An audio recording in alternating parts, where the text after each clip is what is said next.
दोस्तों, कैसे हैं आप सभी। आपका स्वागत है आपका अपने चैनल पर ग्रो स्टडी पे। जैसे कि आप जानते थे कि हमने एक सीरीज चला रखी थी जिसमें हमने सनराइज में कैसी घटनाओं को याद करते थे। तो उसी के अंदर बात करते हैं हम सन 1945। ये हमारे इतिहास में बहुत बड़ा योगदान है। इस पर हम बात करना चाहें तो सबसे पहले एक बहुत भयंकर घटना घटित होती है 6 अगस्त को अमेरिका द्वारा, क्योंकि उस टाइम सेकेंड वर्ल्ड वॉर चल रहा था। तो 6 अगस्त को अमेरिका द्वारा जापान के एक शहर हिरोशिमा पे परमाणु हमला किया गया। और अमेरिका इसी से नहीं रुका, इसके बाद अमेरिका ने क्या किया, उसके 3 दिन बाद यानी 9 अगस्त को नागासाकी पे परमाणु हमला कर दिया।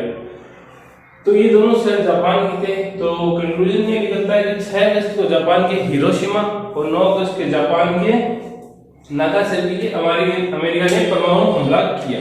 ठीक है, इसमें हम बात करते हैं तो इसमें सबसे बहुत एग्जाम पूछा जाता है। हिरोशिमा पे गिराए जाने वाले बम का नाम था लिटिल बॉय तथा नागासाकी पे गिराए जाने वाले बम का नाम था फैट मैन। ठीक है, और इसके लिए इसके साथ इसकी डेट भी याद होनी चाहिए आपको। 6 अगस्त को हिरोशिमा पर लिटिल बॉय, 9 अगस्त को नागासाकी पर फैट मैन बॉय। ठीक है, इसके बाद बात करते हैं तो जब ये सारा हमला जापान पे हुआ तो जापान एकदम से मतलब अस्त व्यस्त लगभग खत्म सा ही हो गया था। तो उसमें क्या किया, जापान ने सेकेंड वर्ल्ड वॉर में आत्मसमर्पण कर दिया। मतलब जापान ने बोल दिया कि हम हार गए, अपनी तरफ से आगे। जिसके बाद क्या, सेकेंड वर्ल्ड वॉर समाप्त हो गया। सेकेंड वर्ल्ड वॉर ये हम आज तक की सबसे बड़ी लड़ाई थी जिसमें हर तरह के हथियार यूज हुए थे।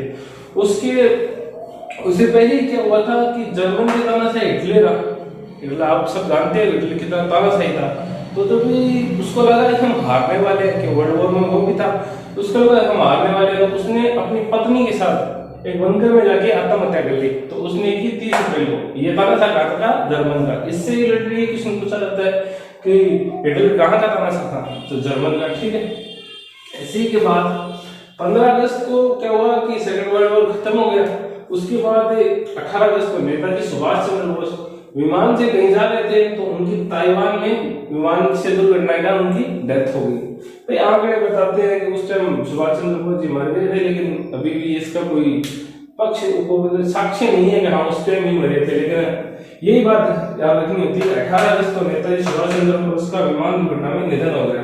इसी से हम बात करें तो बहुत प्रसिद्ध सरोदावादक थे अमजद अली खान। मतलब उस टाइम के बहुत प्रसिद्ध थे अमजद अली खान, सरोदावादक थे, उनका निधन हो गया। ये क्वेश्चन एसएससी का फेवरेट क्वेश्चन है। बहुत एसएससी पूछते हैं कि अमजद अली खान का संबंध किससे, 2-3 ऑप्शन देते थे, उसमें सरोदावादक भी मिलते हैं, तो ये होगा उसका। ठीक है, इसी के साथ बात करें तो 1945 के अंदर हमारे गवर्नर जनरल थे लॉर्ड बेवल। ठीक है, उनके द्वारा एक योजना लाई गई, बेवल योजना। इस योजना के तहत यह घोषणा की गई कि जो उच्च प्रशासनिक कार्यालय है, जैसे कि वायसराय का कार्यालय है और भी, तो उसमें क्या कहा गया कि उसमें भारतीयों की नियुक्ति की जाएगी। ठीक है, उसके साथ एक बात ये भी कही कि जैसे ही सेकेंड वर्ल्ड वॉर समाप्त होता है तो समाप्त होने के बाद भारतीयों को संविधान बनाना, भारतीय अपना संविधान स्वयं बना पाएंगे। ठीक है, ये लाल बेवल योजना से ये 1945 की। उसके अंदर बात करें तो ही 1945 में बहुत बड़े मतलब 2-3 संगठन ऐसे थे जो बहुत इंपॉर्टेंट है, आज के टाइम हर एग्जाम में पूछे जाते हैं। तो उनका स्थापना हुआ था। जैसे 16 अक्टूबर को FAO, food and agriculture department मतलब संगठन, तो ये था खाद्य और कृषि संगठन की स्थापना हुई 16 अक्टूबर 1945 को। इसका मुख्यालय रोम इटली में है। जब 16 अक्टूबर को खाद्य और कृषि संगठन की स्थापना, इसीलिए 16 अक्टूबर को वर्ल्ड फूड डे मनाया जाता है। ठीक है, और इसमें वर्तमान में 141 मेंबर है, मतलब 141 देश इसके सदस्य हैं। इसके अलावा बात करते हैं तो उसके बाद 24 अक्टूबर यानी उसके 8 दिन बाद यूएनओ की स्थापना हुई, संयुक्त राष्ट्र संघ। ठीक है, यूएनओ की स्थापना हुई जिसका हेडक्वार्टर वाशिंगटन डीसी में है और इसमें अब 193 सदस्य हैं। जब स्थापना 24 अक्टूबर को हुई तो भारत भी इसका सदस्य बना, तो भारत इसका सदस्य बना 30 अक्टूबर को बना। ठीक है, इसके अलावा बात करते हैं 16 नवंबर को यूनेस्को की 16 नवंबर 1945 को यूनेस्को की स्थापना हुई जिसका हेडक्वार्टर पेरिस फ्रांस में।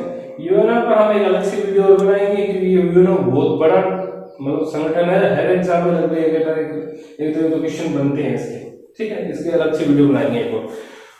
अब हम बात करते हैं तो 1945 से एक साल जस्ट पहले एक 1944 में ब्रिटेन वुड्स सम्मेलन हुआ था, जिसमें दो संस्थाओं या फिर दो बैंक कह सकते हैं उनका निर्माण किया गया था। उनमें था एक IMF इंटरनेशनल मॉनेटरी फंड, मतलब अंतरराष्ट्रीय मुद्रा कोष, ठीक है। उसी के साथ एक बैंक थी IBRD। इनकी स्थापना 1944 में की गई थी, लेकिन इनका अस्तित्व 1945 में आया, मतलब उस टाइम इनकी स्थापना वगैरह चल रही थी, लेकिन 1945 में उन्होंने काम करना स्टार्ट कर दिया। तो IBRD का मतलब होता है इंटरनेशनल बैंक फॉर रिकंस्ट्रक्शन और डेवलपमेंट, यानी अंतरराष्ट्रीय पुनर्निर्माण और विकास बैंक, ठीक है।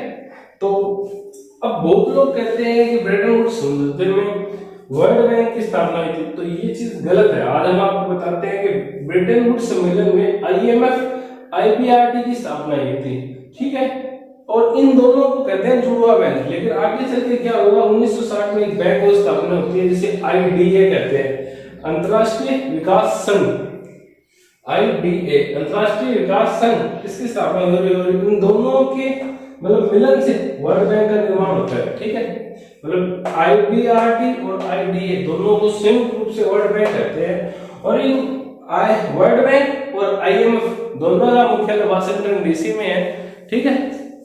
तो मेरे दोस्तों कैसा लगा आपको हमारा ये बताइए जरूर, और अगली बार आपको कौन सी सेशन चाहिए तो उसके लिए हमें कमेंट में जरूर बताएं, और चैनल को शेयर और सब्सक्राइब जरूर करें। धन्यवाद। जय भारत, जय हिंद।